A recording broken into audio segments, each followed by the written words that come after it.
Bapa, kami kembali merendahkan diri kami, membawa hati, pikiran, serta waktu kami persembahkan hanya kepada Engkau.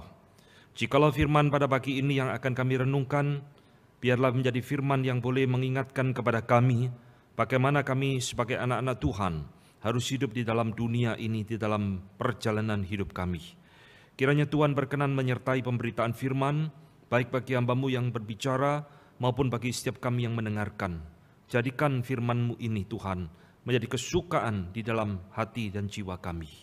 Terima kasih Bapa, di dalam nama Tuhan kami Yesus Kristus, kami sudah berdoa dan mengucap syukur. Amin. Silakan duduk. Selamat pagi Bapak Ibu sekalian yang saya kasih dalam Tuhan. Bersyukur hari ini saya boleh berada di tengah-tengah saudara, kita boleh beribadah bersama dan boleh belajar firman Tuhan bersama-sama. Saudara, mari kita membuka Injil Yohanes pasal ke-15 yang akan menjadi renungan kita.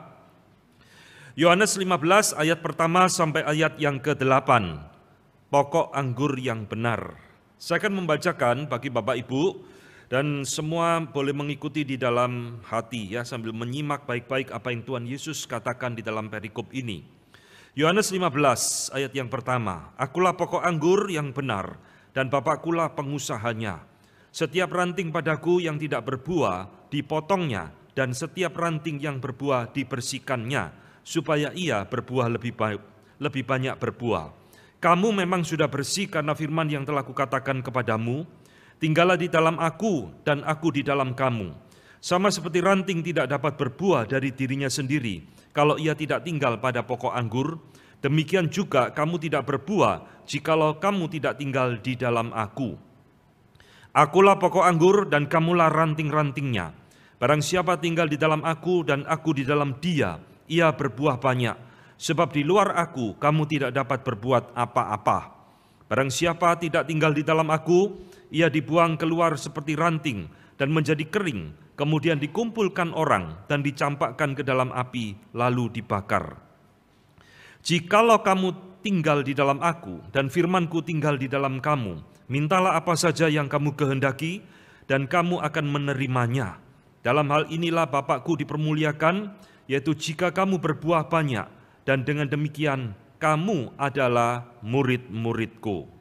Nah, saudara yang dikasihi Tuhan, hari ini kita akan merenungkan sebagian dari Injil Yohanes yang terambil dari pasal yang ke-15. Saudara, Injil Yohanes adalah Injil yang unik, yang berbeda dengan ketiga Injil yang lain, Matius, Markus, dan Lukas. Matius, Markus, dan Lukas itu biasa disebut dengan istilah Injil sinoptik. Sin itu artinya bersama-sama, sinergi. Optik itu dari kata bahasa Yunani yang artinya melihat. Maka toko kacamata namanya optik. Jadi sinoptik itu artinya melihat bersama-sama. Kenapa ketiga Injil ini disebut Injil sinoptik? Karena ketiga Injil ini banyak persamaannya. Ada cerita-cerita yang diulang di Matius, Markus, dan Lukas. Tetapi Injil Yohanes ini Injil yang berbeda karena banyak hal-hal yang tidak ditemukan di dalam Injil sinoptik. Salah satunya adalah satu bagian pelayanan Tuhan Yesus yang disebut dengan farewell discourse. Farewell artinya perpisahan, discourse itu artinya percakapan atau pengajaran. Itu muncul di dalam pasal 13 sampai pasal ke-16. Saudara, di dalam farewell discourse ini, Tuhan Yesus tidak lagi mengajar di publik. Tuhan Yesus tidak lagi membuat mujizat. Tuhan Yesus tidak lagi mengusir setan. Tapi Tuhan Yesus memakai waktu yang semakin mendekat sebelum dia naik ke atas kayu salib untuk berkumpul dengan murid-muridnya, dan dia mengajarkan banyak hal di dalam pasal 13 sampai pasal ke-16. Saudara menemukan di dalam pasal 13, di sana dimulai dengan Tuhan Yesus mencuci kaki murid-murid, lalu Tuhan Yesus memberikan perintah yang baru supaya mereka saling mengasihi. Pasal 14, saudara menemukan pengajaran tentang rumah Bapa, tentang Roh Kudus. Pasal 15 yang akan kita bahas ini, saudara menemukan Yesus mengajar tentang pokok anggur. Lalu pasal 16 kembali Tuhan Yesus mengajar kembali tentang Roh Kudus, dan kemudian dia akhirnya masuk ke minggu-minggu sengsara dan akhirnya mati di salib. Saudara yang dikasihi Tuhan, hari ini kita akan mencoba merenungkan satu perikop dari Farewell Discourse ini, yaitu pasal 15 ayat 1 sampai ayat yang ke-8 tentang pokok anggur yang benar. Di dalam masa pelayanan Tuhan Yesus seringkali mengajar, memberikan banyak perumpamaan dengan memakai kebun anggur.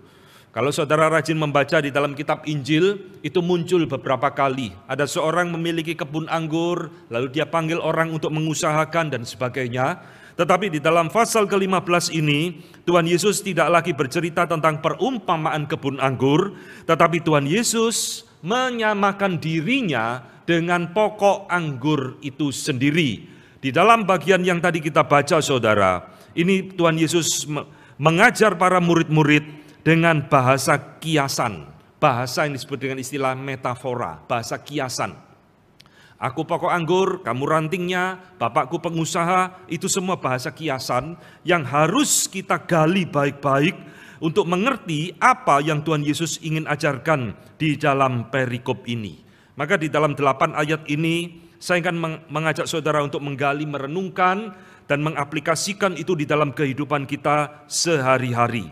Nah, saudara-saudara, perhatikan ayat pertama. Tuhan Yesus mengatakan, "Akulah pokok anggur yang benar dan Bapakkulah pengusahanya."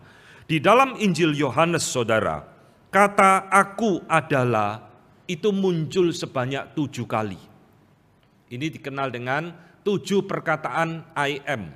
Aku adalah terang hidup, aku adalah pintu, aku adalah gembala yang baik, aku adalah kebangkitan dan hidup, aku adalah jalan kebenaran dan hidup, aku adalah, yang terakhir adalah aku pokok anggur yang benar. Semua ada 7 perkataan aku adalah. Ini sesuatu hal yang menarik sekali untuk dikhotbahkan. Sama seperti di atas salib, Tuhan Yesus berkata 7 perkataan salib. Maka di dalam Injil Yohanes juga kita mengenal 7 sayings of I am, 7 perkataan aku adalah. Hari ini kita ada kesempatan untuk merenungkan aku adalah pokok anggur yang benar. Dan ini adalah perkataan terakhir tentang aku adalah. Saudara-saudara, apa yang menjadi latar belakang Tuhan Yesus kok menyamakan dirinya dengan pokok anggur yang benar? Kenapa kok enggak Tuhan Yesus ngomong, aku adalah pohon mangga, ya, aku adalah pohon durian. Kenapa Tuhan Yesus menganalogikan dirinya dengan pokok anggur? Oh, pokok anggur adalah tanaman yang memang biasa ditemukan di daerah Palestina, betul. Tetapi latar belakang perkataan ini adalah di dalam perjanjian lama, saudara akan menemukan bahwa bangsa Israel berulang kali oleh Allah juga dianalogikan, disebut sebagai anggur atau kebun anggur. Ini muncul berkali-kali, saudara, di dalam Mazmur 80, Yeremia pasal kedua, Yeskiel 17 dan 19, Hosea pasal 10, dan yang paling terkenal ada di dalam Yesaya pasal kelima. Di dalam ayat-ayat ini, bangsa Israel itu diumpamakan, dianalogikan oleh Allah Bapa sebagai pohon anggur. Saya akan membacakan Yesaya 5 ayat pertama sampai ayat yang kedua. Ini adalah satu sindiran dari Tuhan kepada bangsa Israel. Aku hendak menyanyikan nyanyian tentang kekasihku, nyanyian kekasihku tentang kebun anggurnya. Kekasihku itu mempunyai kebun anggur di lereng bukit yang subur, ia mencangkulnya dan membuang batu-batunya dan menanaminya dengan pokok anggur pilihan. Ia mendirikan sebuah menara jaga di tengah-tengahnya dan menggali lubang tempat memeras anggur. Lalu dinantinya supaya kebun itu menghasilkan buah anggur yang baik, tetapi yang dihasilkannya ialah buah anggur yang asam. Ini saudara, Tuhan kecewa dengan bangsa Israel yang dianalogikan sebagai pohon anggur yang sudah dirawat dengan baik, dijaga dengan baik-baik, tetapi yang dihasilkan adalah buah anggur yang asam. Ini kekecewaan dari Tuhan. Itulah sebabnya bangsa Israel berulang kali dibuang oleh Tuhan, dihukum. Ini adalah satu bahasa kiasan bahwa bangsa Israel tidak mencapai standar Allah. bangsa Israel gagal memenuhi keinginan Tuhan, maka dibuang dan dihukum oleh Tuhan. Di dalam Mazmur 80 ayat ke-14, di situ pemazmur kembali berseru kepada Tuhan, "Ya Allah semesta alam, kembalilah kiranya, pandanglah dari langit dan lihatlah, indahkanlah pohon anggur ini." Ini satu seruan penyesalan, satu seruan pertobatan dari pemazmur. Tuhan, jangan tinggalkan kebun anggurmu ini. Jangan tinggalkan pokok anggur ini Tuhan, kembalilah, indahkanlah pokok anggur ini seperti sedia kala. Saudara, inilah latar belakangnya. Maka di dalam Yohanes pasal ke-15 ini saudara harus tahu, ketika Tuhan Yesus mengatakan akulah pokok anggur, bahkan bukan sekedar dia mengatakan pokok anggur, dia mengklaim dirinya sebagai pokok anggur yang benar. Inilah latar belakangnya saudara. Tuhan Yesus sedang membandingkan dirinya dengan bangsa Israel yang penuh kegagalan, penuh kecacatan, yang tidak dapat memenuhi keinginan Bapa di dalam perjanjian lama. Sekarang dia berkata kepada murid-muridnya, akulah pokok anggur yang benar. Saudara, kata benar yang dipakai di sini itu memakai kata Yunani yang artinya aletheia. Kata aletheia saudara sudah tidak asing di telinga kita. Aletheia itu artinya benar atau kebenaran, truth. Ketika Tuhan Yesus ngomong akulah jalan kebenaran, itu aletheia. Nah, aletheia itu artinya sesuatu yang benar, tanpa cacat, sesuatu yang sempurna, sesuatu yang tidak bernoda. Jadi Tuhan Yesus mengatakan dirinya, akulah pokok anggur yang sempurna. Akulah pokok anggur yang tidak bercacat seperti bangsa Israel di dalam perjanjian lama. Saudara-saudara yang dikasihi Tuhan, apa yang membuat Tuhan Yesus kok berani ngomong seperti ini?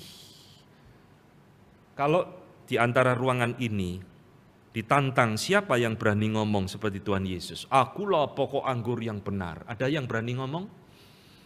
Kalau saudara berani ngomong ini, kalau saya berani ngomong kalimat seperti ini, kita orang tidak waras saudara. Karena kita ini bukan orang yang sempurna. Tapi kenapa Tuhan Yesus berani berkata, akulah pokok anggur yang benar, yang sejati, yang sempurna. Saudara-saudara, Tuhan Yesus adalah pokok anggur yang benar. Sebab ia adalah pokok anggur yang melekat dengan Sang Bapa sejak di dalam kekekalan. Dia pokok pohon anggur yang berbeda dengan Israel. Israel adalah pohon anggur yang diciptakan oleh Allah. Yesus Kristus adalah pohon anggur yang bukan diciptakan, tetapi dia sejak di dalam kekekalan bersama dengan Sang Bapa. Maka relasi Kristus dengan Bapaknya itu sangat berbeda dengan relasi relasi Israel dengan Sang Bapa. Ini tidak bisa disamakan. Maka dari itu ketika Tuhan Yesus dimuliakan di dalam Matius 17, Allah Bapa berkata, inilah anak yang kukasihi, kepadanya lah aku berkenan, dengarkanlah dia. Dia anak kesayangan Sang Bapa, dia melekat dengan Sang Bapa sejak di dalam kekekalan. Itulah sebabnya Tuhan Yesus berani mengklaim dirinya, akulah pokok anggur yang benar. Saudara, Tuhan Yesus bukan hanya pokok anggur yang benar di dalam kekekalan. Bahkan setelah dia inkarnasi menjadi manusia, dia di dalam pelayanannya, dia tidak pernah satu kali pun melawan Sang Bapa. Dia tidak pernah satu kali pun memberontak dan tidak menjalankan kehendak Sang Bapa. Yohanes 6 ayat 38. Sebab aku turun dari surga bukan untuk melakukan kehendakku, tetapi untuk melakukan kehendak Dia yang mengutus aku. Inilah beda Yesus Kristus dengan bangsa Israel di dalam perjanjian lama. Bangsa Israel memberontak kepada Allah berulang kali. Tidak setia kepada Allah berulang kali. Tetapi Tuhan Yesus tidak pernah satu kali pun memberontak kepada Bapaknya. Makananku adalah melakukan kehendak Bapakku. Aku datang bukan untuk melakukan kehendakku, tetapi kehendak Dia yang mengutus aku. Saudara, inilah sebabnya Yohanes 15 Tuhan Yesus membuka perikop ini dengan mengatakan, akulah pokok anggur yang benar, yang sejati, yang sempurna. Maka untuk apa saudara Tuhan Yesus mengatakan kalimat seperti ini? Apa yang hendak Tuhan Yesus ajarkan kepada murid-muridnya dan kepada kita pada pagi hari ini dengan statement ini? Nah, inilah yang akan kita pelajari pada pagi hari ini. Saudara, setelah Tuhan Yesus menghubungkan dirinya dengan Bapa, akulah pokok anggur, Bapakku pengusahanya, Bapakku pemiliknya. Maka sekarang dia menghubungkan dirinya dengan ranting-rantingnya. Perhatikan di dalam ayat yang kelima, akulah pokok anggur dan kamulah ranting-rantingnya. Saudara-saudara, siapakah ranting-ranting yang dimaksudkan oleh Tuhan Yesus di sini? Aku pokok anggur, kamu ranting-rantingnya. Siapa kamu di sini? Siapa ranting-ranting yang dimaksud di sini? Saudara yang dikasihi Tuhan, ketika Tuhan Yesus menyebut ranting-ranting di sini, Tuhan Yesus memberikan dua hal kepada ranting-ranting ini. Yang pertama itu adalah peringatan. Yang kedua adalah nasihat. Peringatan yang diberikan Tuhan Yesus ngomong, setiap ranting padaku yang tidak berbuah, dipotongnya. Nya di sini adalah Bapak. Dia akan dipotong oleh Bapakku sebagai pengusahanya dan dibuang, dibakar ke dalam api. Tetapi Tuhan Yesus juga memberikan nasihat. Setiap ranting yang berbuah dibersihkannya, bersihkan oleh Bapak pemilik kebun itu supaya ia makin banyak berbuah. Jadi ranting ini saudara, hanya ada dua pilihan di mata Tuhan Yesus. Entahkah dia dipotong lalu dibuang, ataukah justru dia akan dibersihkan oleh Sang Bapa dan hidupnya akan makin berbuah. Saudara-saudara, siapakah ranting yang dipotong oleh Tuhan Yesus di sini? Siapakah ranting yang dimaksudkan yang akan dipotong oleh Sang Bapa dan dibuang dan dibakar ke dalam api? Bapak Ibu yang dikasihi Tuhan, sekali lagi saya ingatkan, Tuhan Yesus mengajar dan berkata ini di dalam bahasa kiasan. Aku pokok anggur, kamu ranting, Bapakku pengusaha, itu semua bahasa kiasan saudara. Yang kalau tidak hati-hati, ini bisa disalah mengerti dan disalah tafsirkan. Saudara, hari ini sebelum kita menggali lebih dalam, saya ingin menjelaskan di dalam poin ini. Apa yang Tuhan Yesus maksudkan dengan ranting yang dipotong di sini? Apakah ini menunjuk orang-orang yang sudah diselamatkan, yang sudah melekat kepada ranting itu, tetapi karena hidupnya tidak berbuah, lalu dipotong dan dibuang? Lalu artinya, apakah orang-orang ini, ranting-ranting ini, adalah orang-orang yang dulu percaya kepada Yesus, lalu kehilangan keselamatannya, dipotong dan dibuang? Nangkep maksud saya? Saudara-saudara, ayat ini bisa disalah mengerti seperti itu, saudara. Oh, dulu ada orang yang sudah percaya kepada Tuhan, sudah sungguh-sungguh beriman kepada Kristus sebagai juru selamat dalam hidupnya. Tapi karena hidupnya tidak berbuah, maka dia dipotong, keselamatannya hilang, dia dibuang dari hadapan Tuhan. Saudara, ayat ini bukan berbicara seperti itu. Ayat ini bukan berbicara orang yang kehilangan keselamatannya. Saudara, kenapa demikian? Karena keselamatan itu tidak bisa hilang. Sekali orang itu diselamatkan, sekali dia menjadi milik Kristus, maka selama-lamanya dia menjadi milik Kristus di dalam hidupnya. Yohanes 10 adalah ayat yang paling jelas. Tuhan Yesus mengajarkan, aku adalah gembala yang baik. Gembala yang baik memberikan nyawanya bagi domba-dombanya. Dan domba-dombanya dikatakan oleh Tuhan Yesus dalam ayat 28, pasti akan selamat sampai selama-lamanya. Pasti akan selamat sampai selama-lamanya. Domba-dombaku, kata Tuhan Yesus, ada di tangan Bapakku yang lebih besar dari siapapun.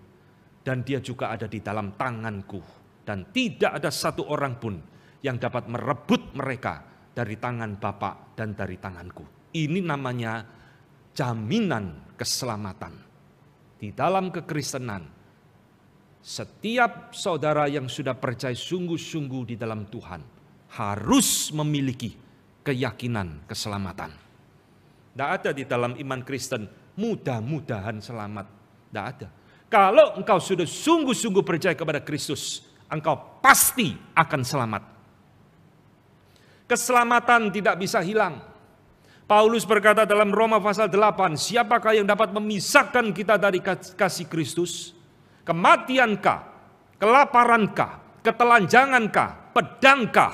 Tidak ada satu pun yang dapat memisahkan kita dari kasih Kristus. Roma 8 memberikan kepada kita jaminan keselamatan di dalam kehidupan orang percaya. Dari dia bertobat sampai selama-lamanya. Saudara-saudara, keselamatan tidak bisa hilang, tetapi keselamatan bisa tersamar. Sekarang saya akan jelaskan sisi yang lain tadi keselamatan yang mengerikan. Saudara, keselamatan memang tidak bisa hilang. Sekali Tuhan berikan, Tuhan tidak akan tarik kembali. Tapi keselamatan itu bisa tersamar. Ini yang bahaya. Dan inilah maksud Tuhan Yesus di dalam Yohanes pasal ke-15 ini. Di dalam Alkitab begitu banyak peringatan tentang keselamatan yang tersamar. Yaitu orang-orang yang seolah-olah sudah percaya kepada Kristus. Orang-orang yang seolah-olah sudah diselamatkan. Tetapi sebetulnya orang ini belum pernah lahir baru.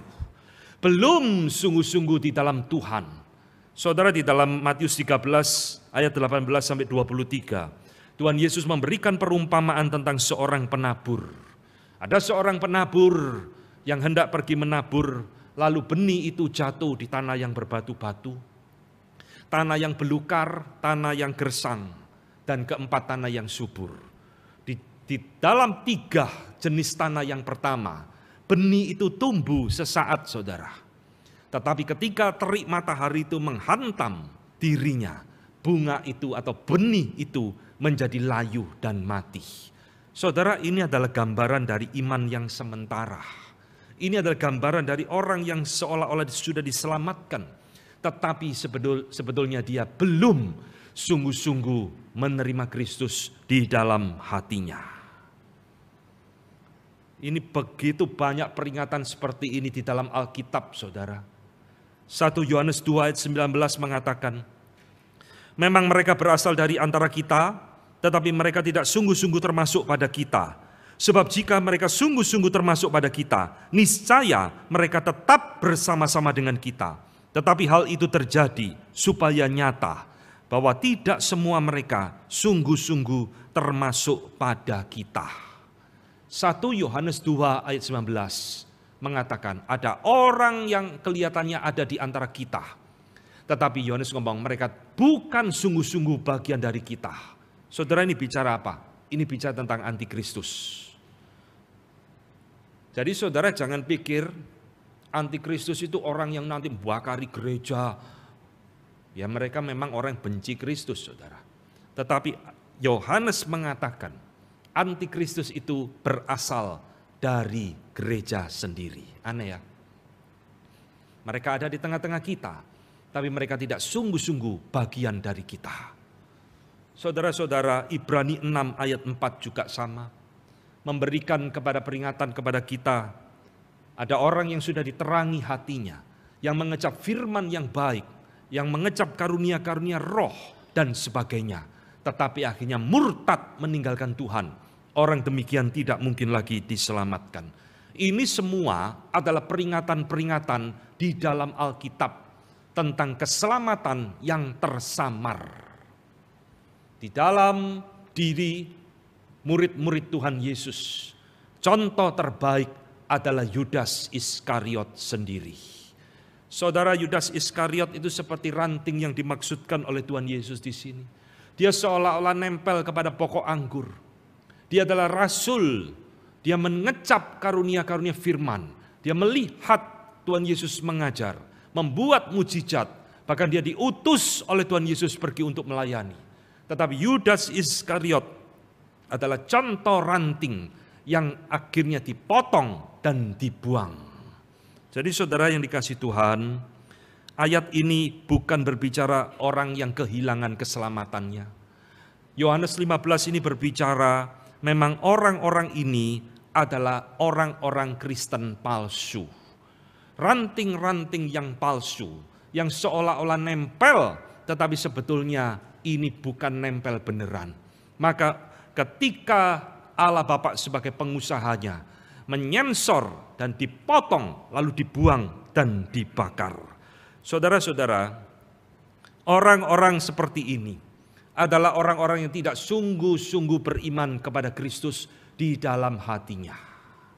Mungkin rajin ke gereja, rajin melayani, tetapi jikalau di dalam hati kita tidak pernah sungguh-sungguh menerima Kristus sebagai Tuhan dan Juru Selamat di dalam hati kita, kita adalah ranting-ranting yang suatu saat dipotong oleh Bapa dan dibuang ke dalam api. Apa yang Tuhan Yesus katakan ini sesuatu yang sangat serius sekali, saudara. Jangan dianggap ini sekedar lewat semata-mata. Siapakah di antara kita yang tidak sungguh-sungguh menerima Yesus Kristus sebagai Tuhan dan Juru Selamat di dalam hatimu secara pribadi? Berapa rajin engkau ke gereja, berapa rajin engkau berbuat baik, berapa giat engkau melayani, semua adalah sia-sia di hadapan Tuhan. Suatu saat kau dipotong oleh Bapa sebagai pengusaha dan akan dibuang dan dicampakkan ke dalam api. Saudara, kekristenan abad ini ada kekristenan yang sangat mengerikan, luar biasa. Saya selalu tidak akan bosan, tidak akan pernah lelah memberikan peringatan-peringatan kemanapun saya berkhotbah. Saudara lihat di YouTube,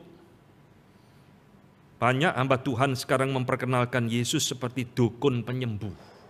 Wah, mujizat, ikut Yesus sembuh, ikut Yesus sembuh. Saudara, orang-orang yang mengikut Yesus hanya menganggap Yesus sebagai dukun penyembuh, dukun pemberi kekayaan, kemakmuran, kesuksesan, keberhasilan. Ini adalah ranting-ranting yang seolah-olah melekat kepada pokok anggur. Tapi sebenarnya ini adalah ranting yang palsu. Saudara sekalian, saya harap di antara kita semua hari ini, baik yang ada di ruangan ini maupun yang menonton di dalam streaming, jangan ada di antara kita yang menjadi ranting-ranting yang palsu di hadapan Tuhan. Hamba Tuhan, matanya terbatas, tidak bisa lihat, tidak bisa ngerti. Tapi Bapakku, kata Tuhan Yesus, sebagai pengusahanya, Dia tahu mana ranting yang sejati dan ranting yang palsu. Suatu saat akan tiba waktunya, ranting-ranting ini yang palsu akan dipotong dan dibuang ke dalam api. Saudara-saudara, Tuhan Yesus bukan hanya memberikan peringatan ranting palsu itu akan dipotong, tapi Dia juga memberikan nasihat kepada ranting-ranting yang sejati. Dan setiap ranting yang berbuah, ranting yang sungguh-sungguh menempel kepada pokok anggur ini, dibersihkannya. Dibersihkan dari kutu, dibersihkan dari segala hama yang mungkin mengganggu pertumbuhannya, supaya ia lebih banyak berbuah. Ini Tuhan Yesus berbicara kepada 11 murid yang lain. Setelah Yudas mati, muridnya tinggal 11, Tuhan Yesus menginginkan mereka supaya hidup mereka menghasilkan buah. Saudara, Tuhan Yesus berkata, akulah pokok anggur yang benar, bukan berhenti di situ, tapi Dia mengatakan, kamulah ranting-rantingku. Dengan kata lain, setiap ranting yang sejati, setiap murid Tuhan yang sejati, hidupnya harus berbuah. Ini keinginan Tuhan Yesus. Jadi Tuhan Yesus bukan kengangguran tiba-tiba ngomong akulah pokok anggur, kamulah ranting-rantingnya lalu selesai. Tidak. Tuhan Yesus mengatakan kalimat itu, Dia ingin supaya murid-muridnya, engkau dan saya, jikalau kita betul-betul ranting yang sejati, hidup kita itu harus menghasilkan buah. Dan Tuhan mengatakan, dalam hal inilah Bapakku dipermuliakan, dan dengan demikian kamu adalah murid-muridku. Jadi hidup berbuah ini bukan pilihan, saudara. Yang penting saya sudah diselamatkan Tuhan, yang penting saya sudah percaya Yesus, haleluya. Tidak, Tuhan menginginkan di dalam perjalanan hidup kita, sampai nanti kita dipanggil oleh Tuhan, hidup kita menjadi hidup yang berbuah. Saudara, apa maksud Tuhan Yesus hidup yang berbuah? Tuhan Yesus tidak mengatakan, berbuahnya demikian loh, 1, 2, 3, 4, tidak saudara. Tetapi hari ini saya ingin mengajak saudara melihat beberapa poin-poin penting yang akan saya sampaikan. Bahwa Tuhan Yesus menginginkan supaya hidup kita itu berbuah, yaitu tinggallah di dalam Aku, kalau engkau mau hidupmu berbuah. Saudara, ada 4 aspek di dalam hidup yang berbuah yang harus kita perhatikan baik-baik. Tuhan Yesus sekali lagi tidak mengatakan seperti apa buah yang Dia inginkan. Tetapi pasti ini sesuatu yang baik, sesuatu yang berguna, dan saya akan memberikan 4 aspek tentang buah yang Tuhan inginkan itu ada di dalam hidup kita. Yang pertama, saudara, saya menyebut sebagai aspek transformasi. Saudara-saudara, buah adalah tanda pertumbuhan yang sehat. Kalau saudara menanam sebuah pohon, apa sih yang saudara tunggu dari pohon itu? Saudara sirami, saudara kasih pupuk, saudara pelihara dia baik-baik. Yang saudara nantikan itu apa? Buah, betul kan? Tidak ada orang tanam pohon lalu tidak menantikan hasil buah itu. Demikian juga Tuhan, ketika setelah Dia menyelamatkan kita, menebus kita, Dia menginginkan hidup kita itu berbuah. Pertama, di dalam aspek transformasi. Saudara, kalau sebuah pohon itu berbuah, berarti dia mengalami transformasi, mengalami perubahan. Dari bibit tumbuh menjadi dahan, keluar daun-daunnya, keluar bunganya, lalu menjadi buah. Itu transformasi, saudara. Nah, hidup kita juga demikian. Buah adalah tanda transformasi kehidupan orang percaya. Transformasi di dalam bidang apa? Transformasi di dalam hal apa? Buah di dalam aspek apa? Saudara-saudara, Tuhan Yesus sekali lagi tidak mengatakan, tetapi ini mencakup segala dimensi kehidupan kita. Berbuah yang Tuhan inginkan adalah buah kerohanian. Saudara, Tuhan ingin kerohanian kita berbuah. Tuhan ingin pengenalan kita kepada Kristus, kepada Allah Bapa, kepada Allah Roh Kudus itu juga berbuah. Berarti mengalami perubahan transformasi. Jangan pengenalan kita kepada Tuhan 5 tahun yang lalu dengan sekarang sama terus. Oh Tuhan, saya setia kepada Engkau. Pengenalanku kepadamu juga tidak berubah. Mandek saudara, tidak boleh. Saudara harus berbuah pengenalan. 5 tahun yang lalu saya mengenal Kristus seperti ini. Sekarang saya mengenal Kristus harus lebih dalam. 3 tahun yang lalu saya mengenal Allah Bapa seperti ini.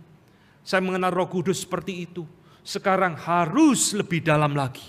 Itu hidup yang berbuah.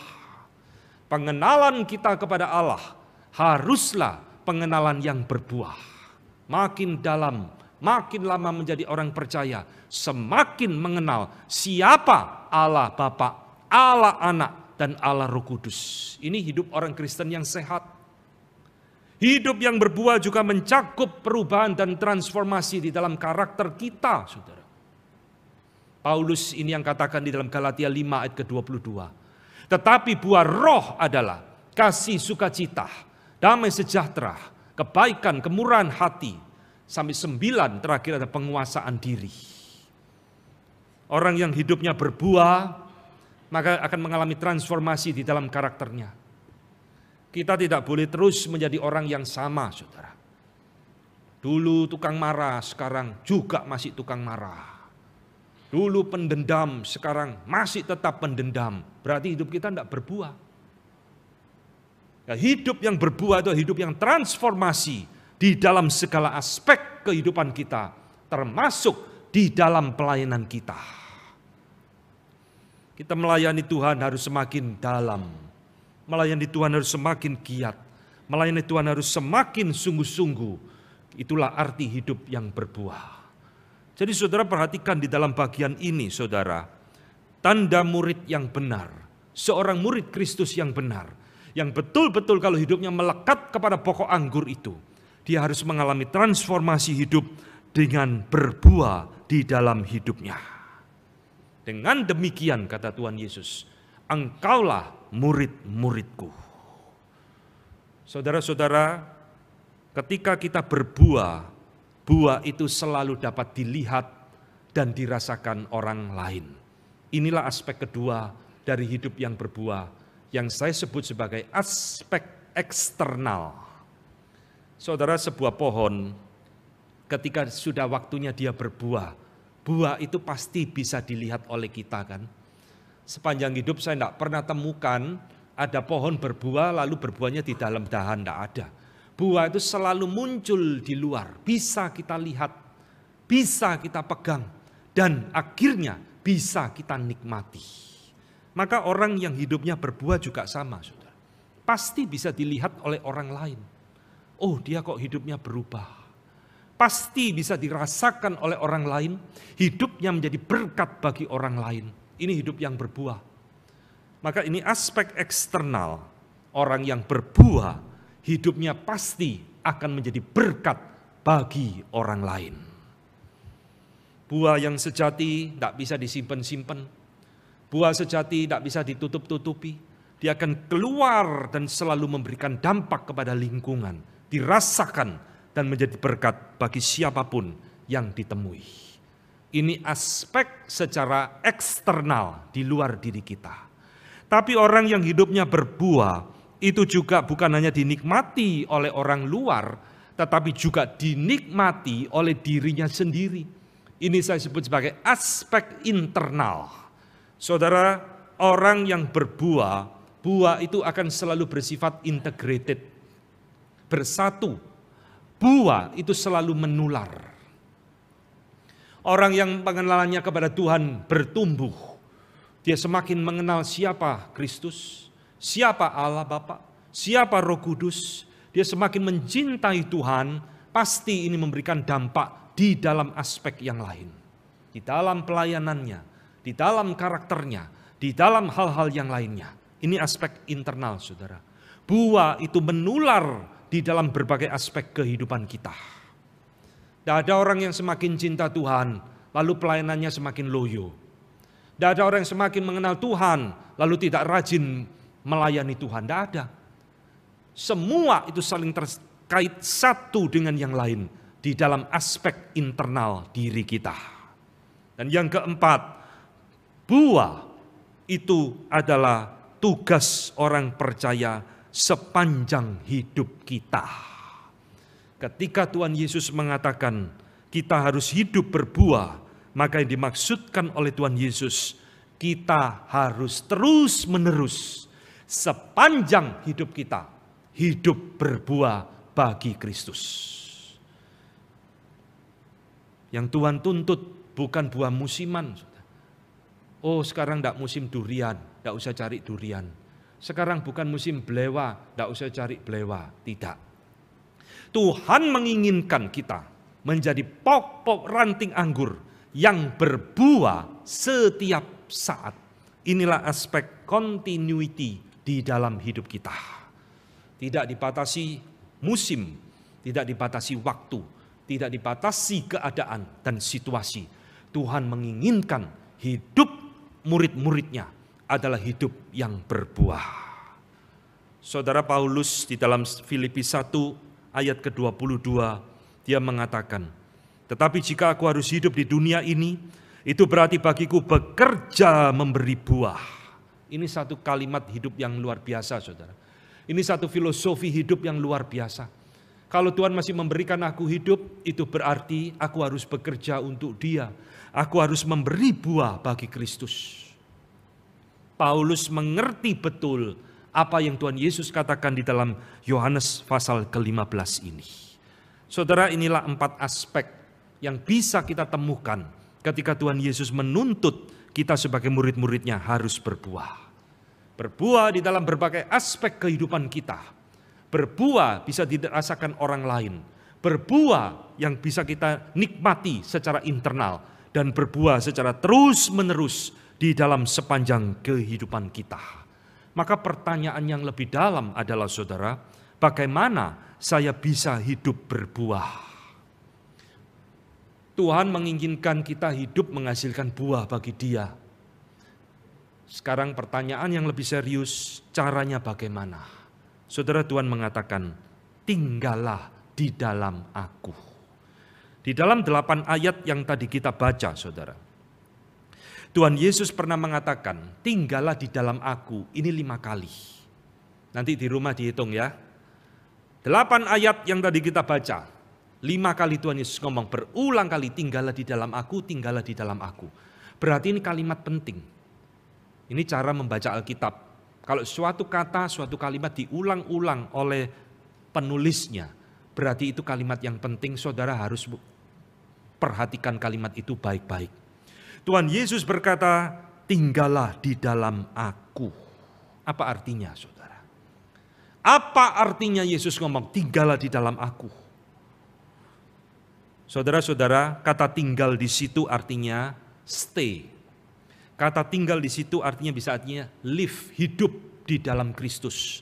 Kata tinggal di situ bisa artinya dwell, menetap di dalam Dia dan sebagainya. Saudara yang dikasih Tuhan, kapan sih kita itu tinggal di dalam Kristus? Kapan pertama kali kita tinggal di dalam Dia? Yaitu adalah di dalam momen kita menerima Dia sebagai Tuhan dan Juru Selamat di dalam hidup kita. Itulah momen pertama kali kita tinggal di dalam Kristus dan Kristus tinggal di dalam kita. Tetapi tidak cukup, saudara.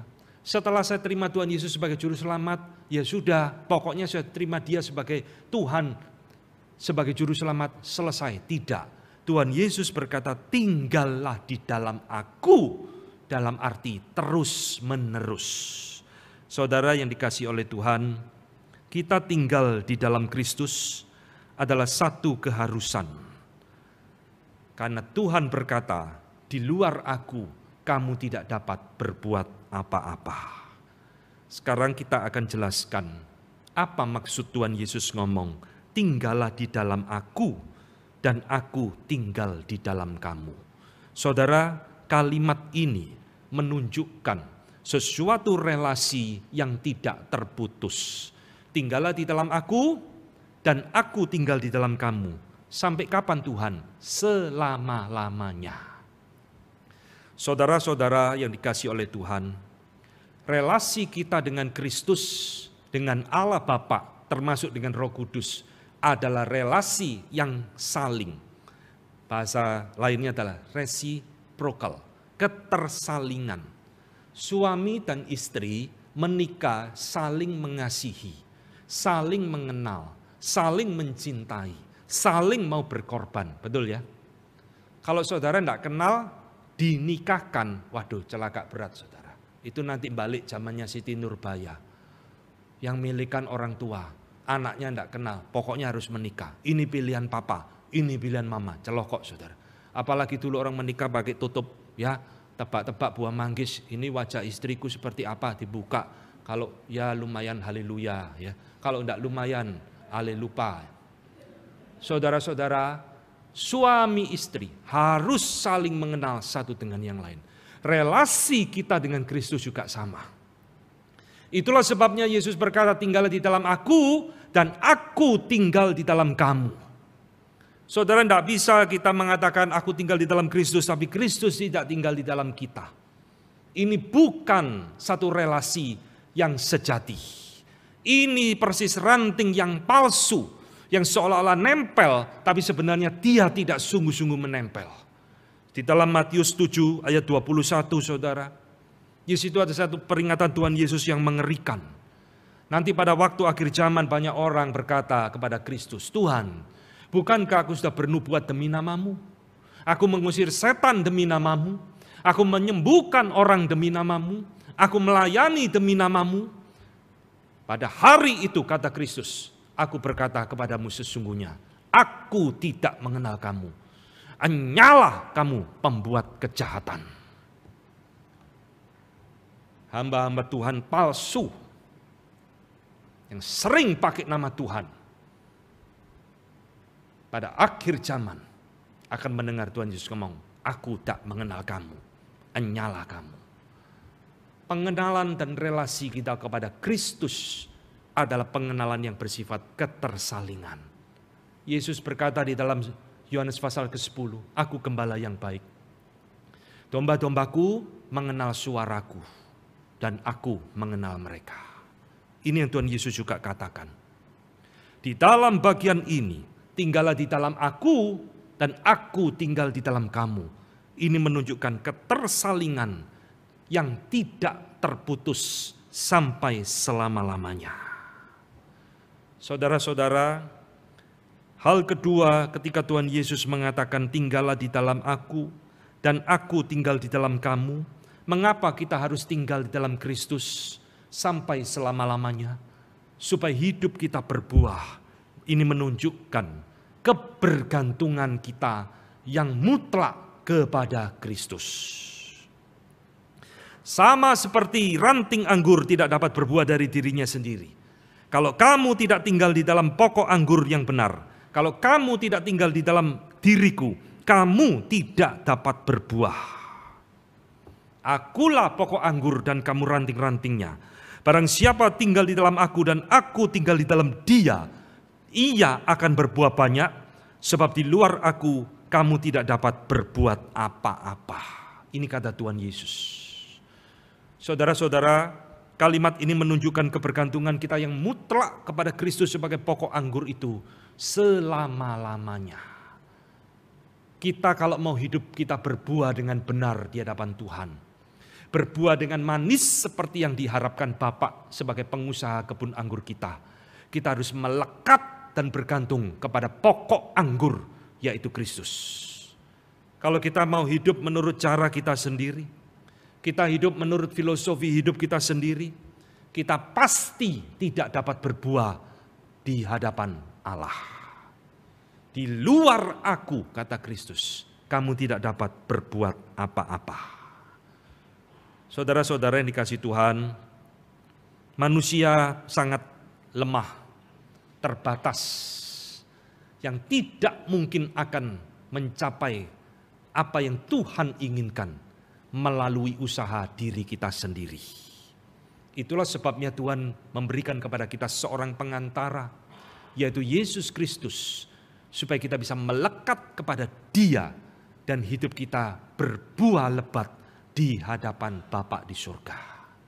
Maka sekarang inilah artinya Tuhan menginginkan kita itu tinggal di dalam Dia dan Dia tinggal di dalam kita. Kita mengenal Dia secara pribadi dan Dia mengenal kita secara pribadi. Sekarang saudara sekalian, relasi yang kekal ini, kebergantungan yang kekal ini dinyatakan di dalam dua hal penting bagi kita orang percaya. Bagaimana sih saya tinggal di dalam Kristus? Bagaimana sih saya bergantung kepada Dia di dalam hidup kita? Saudara perhatikan, di dalam ayat ketiga Tuhan Yesus ngomong kepada murid-muridnya. Kamu memang sudah bersih. Ini Tuhan Yesus ngomong kepada 11 murid karena Yudas sudah mati. Kamu memang sudah bersih karena apa? Karena firman yang telah kukatakan kepadamu. Perhatikan ayat ini. Saudara, yang membersihkan hidup kita itu apa? Yang menguduskan hidup kita itu apa? Firman. Yohanes 17 ayat 17. Tuhan Yesus berkata, kuduskan mereka di dalam kebenaran. Firman-Mu adalah kebenaran. 2 Timotius 3:16 mengatakan, setiap tulisan yang dihembuskan oleh Allah, dinafaskan oleh Allah, bermanfaat untuk mengajar orang dalam kebaikan, mendidik orang, memperbaiki kelakuan yang salah, dan sebagainya. Saudara, Tuhan itu memberikan kepada kita firman untuk membersihkan kita, untuk menguduskan kita. Roh Kudus memakai firman untuk membentuk kerohanian kita, untuk menghasilkan buah di dalam hidup kita. Selalu pakai firman. Jangan percaya lagi hamba Tuhan yang terus menggembar-gemborkan. Kemarin saya ketemu Yesus, kemarin saya ketemu Tuhan, lewat mimpi, penglihatan, pendengaran, tapi tidak pernah membahas dan mengajarkan firman. Itu hamba Tuhan palsu.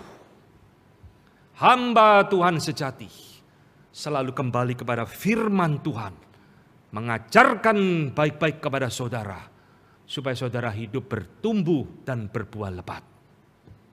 Saudara, di dalam bagian inilah Tuhan Yesus ngomong kepada murid, kamu bersih karena firman yang kukatakan kepadamu, bukan karena hal yang lain.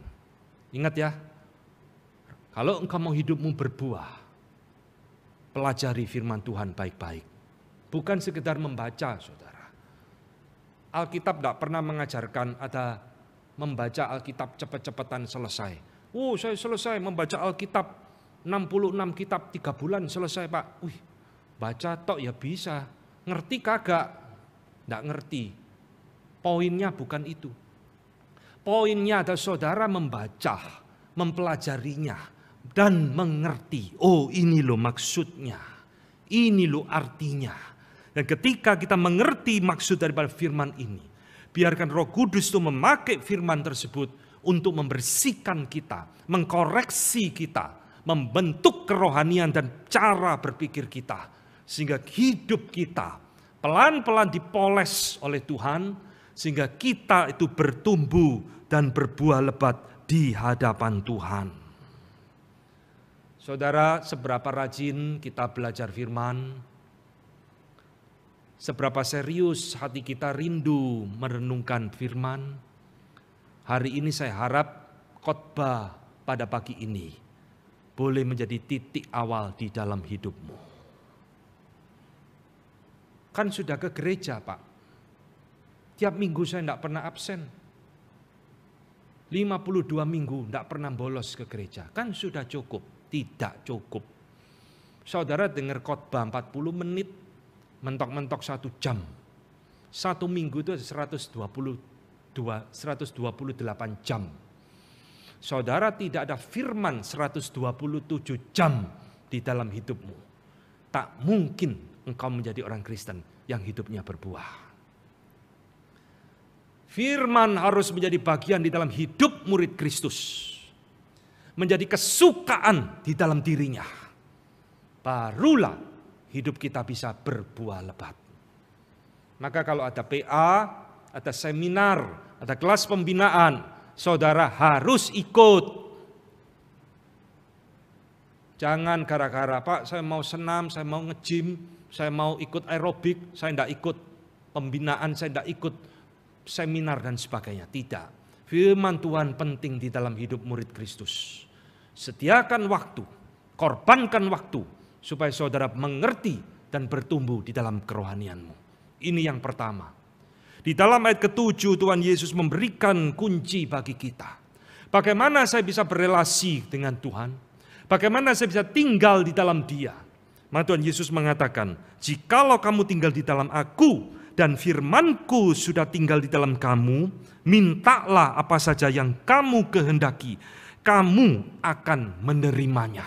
Ini bicara tentang doa. Saudara, firman adalah Tuhan berbicara kepada kita melalui firman-Nya. Doa sekarang adalah kita yang berbicara kepada Tuhan. Dua sarana ini Tuhan berikan kepada kita, supaya kita itu tinggal di dalam Dia, dan Dia tinggal di dalam kita. Saudara, orang yang hidupnya sudah dipenuhi oleh firman Tuhan, tak mungkin hidup doanya tidak ada. Aneh ya. Ini ketersalingan yang saling juga reciprocal. Saling ini, saling dan itu. Orang yang hidupnya dipenuhi firman, hatinya dipenuhi firman, pasti hidupnya juga dipenuhi doa kepada Tuhan. Orang yang hidupnya rajin berdoa, pasti dia juga mencintai firman. Tuhan mengatakan, kalau firman-Ku itu sudah tinggal di dalam kamu, Kamu boleh minta apa yang kamu kehendaki dan kamu akan menerimanya. Saudara, ayat ini bukan berarti kita boleh minta semua hal lalu Tuhan berikan kepada kita. Tuhan, saya sudah baca firman-Mu, saya minta mobil Tuhan. Tuhan, saya sudah mempelajari firman-Mu, saya minta rumah baru Tuhan. Bukan itu maksudnya, saudara. Orang yang hidupnya dipenuhi dengan buah daripada Roh Kudus, dia akan meminta kepada Bapa di surga sesuatu yang dia perlukan. Dia akan meminta kepada Allah sesuatu yang menyenangkan hati Bapaknya. Orang yang hidupnya berbuah, yang semakin mengenal Tuhan, pasti doanya tidak ngawur-ngawuran. Dengarkan baik-baik. Orang yang doanya ngawur-ngawuran kepada Tuhan, doanya lama 1 jam, 2 jam doa terus. Ada persekutuan doa jam 12 malam, katanya sepi supaya Tuhan mendengar doa kita, tidak mendengar doa orang lain.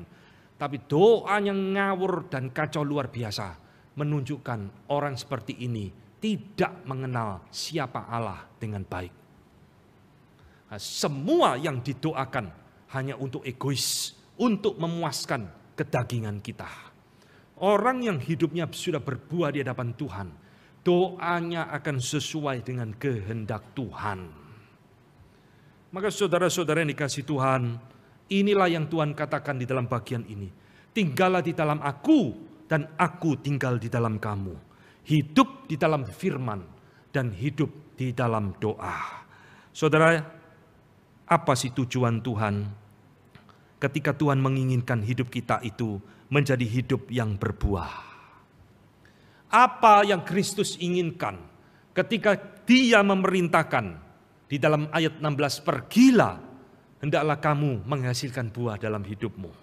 Itu ada di dalam akhir dari ayat ke-8, Yesus mengatakan, dalam hal inilah Bapakku dipermuliakan. Hidup kita berbuah bukan untuk sombong-sombongan. Hidup kita berbuah bukan untuk menghina orang lain. Oh, dia belum berbuah, saya sudah berbuah. Bukan.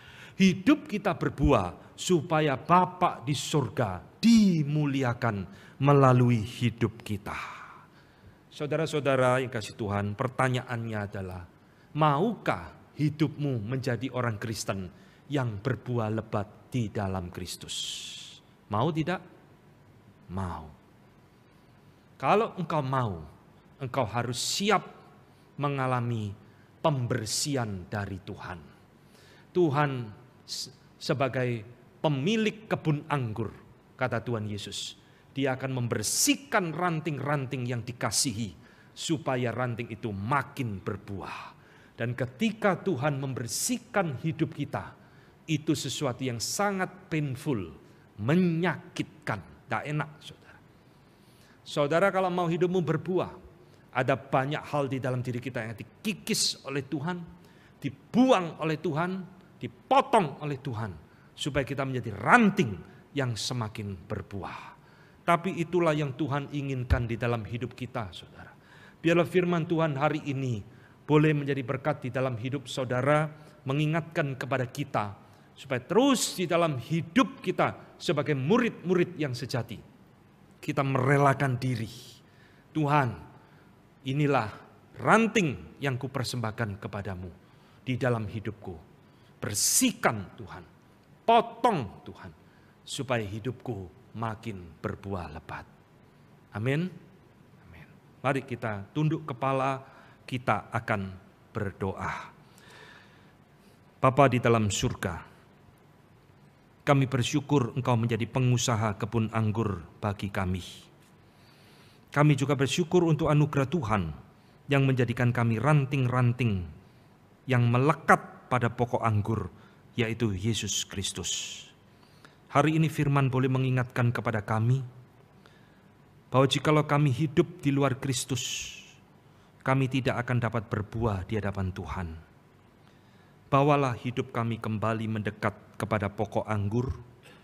Bawalah hidup kami menempel dengan erat kepada pokok anggur yang sejati, supaya hidup kami menjadi hidup yang berbuah lebat di hadapan Tuhan, menjadi kesukaan di mata Allah Bapa, dan menjadi berkat bagi banyak orang.